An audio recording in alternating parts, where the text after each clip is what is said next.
प्रश्न दूरसंचार सेवा प्रदाताओं से जुड़ा हुआ प्रश्न है और दूरसंचार सेवाओं में एक सरकार का संचार सारथी ऐप को प्रीलोड की अनिवार्यता को लेकर एक आदेश कल देश के सामने आया है। उसके बाद मंत्री महोदय ने उस पर स्पष्टीकरण कुछ दिया है कि वो ऐप प्रीलोड किया जाएगा, लेकिन बाद में आप उसको डिसेबल कर सकते हैं, वो चॉइस यूजर्स को देने की आपका एक स्पष्टीकरण आया। लेकिन क्योंकि मैं स्वयं कंप्यूटर साइंस बैकग्राउंड से, मैं सॉफ्टवेयर इंजीनियर के बैकग्राउंड से हूं, जब सिस्टम के अंदर प्रीलोड की रिक्वायरमेंट होगी तो डिसेबल करने के बाद भी सारे फीचर्स डिसेबल होंगे कि नहीं होंगे, किसी यूजर्स को ये बात पता नहीं चलेगी। तो कहीं ना कहीं ये जो एक अधिकार है निजता का, उस पर कोई बड़ा प्रहार तो नहीं है?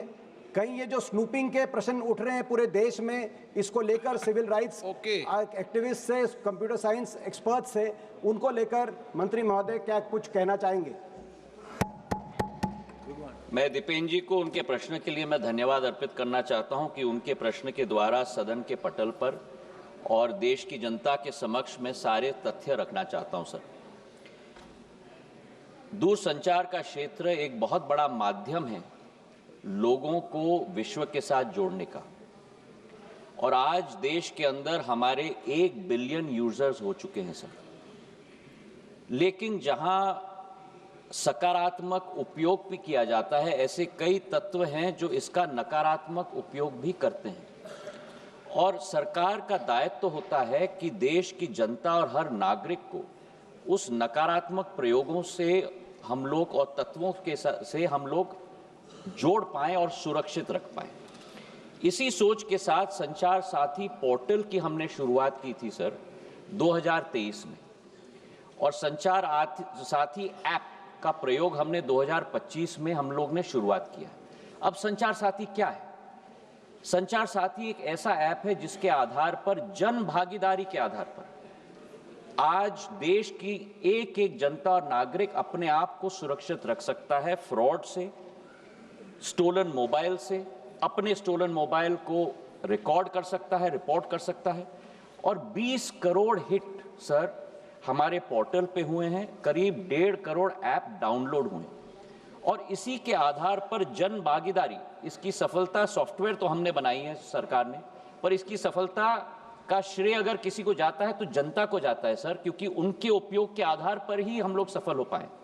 और आज मैं रिकॉर्ड पे रखना चाहता हूं कि इस ऐप और पोर्टल के आधार पर 1.5 करोड़ मोबाइल कनेक्शन देश के अंदर डिस्कनेक्ट हुए हैं जो फ्रॉडुलेंट हैं, क्योंकि जनता ने रिपोर्ट किया है।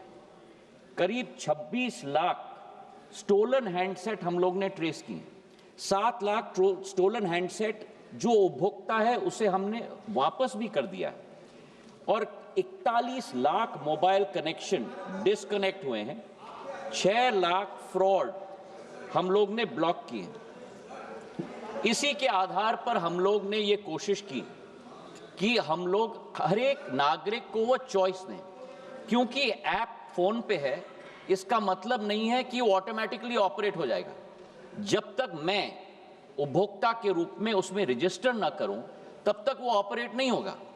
और मैं उपभोक्ता के आधार पर, जैसे मेरे फोन पर सर ढेर सारे ऐप्स होते हैं, मैं उस ऐप को भी दबा के मैं डिलीट कर सकता हूं। तो ये लोकतंत्र में पूर्ण हक और अधिकार नागरिक का है सर। हम लोग ने केवल ये ऐप सभी को उपलब्ध कराने के लिए कदम लिया है। लेकिन फिर भी मैं सदन के पटल पे भी कहना चाहता हूं, हमारा कोई हट नहीं, इसकी सफलता का प्रयोग जनता के आधार पर हुआ है। फीडबैक हमें मिलेगा, उस फीडबैक के आधार पर अगर उस ऑर्डर में भी हम लोगों को कोई चेंज लाना है, उसके लिए भी हम लोग तैयार हैं। ये मैं अवश्य कहना चाहता हूं कि इस ऐप के आधार पर न स्नूपिंग संभव है, न स्नूपिंग होगा। प्रधानमंत्री नरेंद्र मोदी जी की सरकार देश की जनता के हाथों में अधिकार देना चाहती है ताकि वे अपने आप को सुरक्षित रख पाए। बहुत बहुत धन्यवाद सर।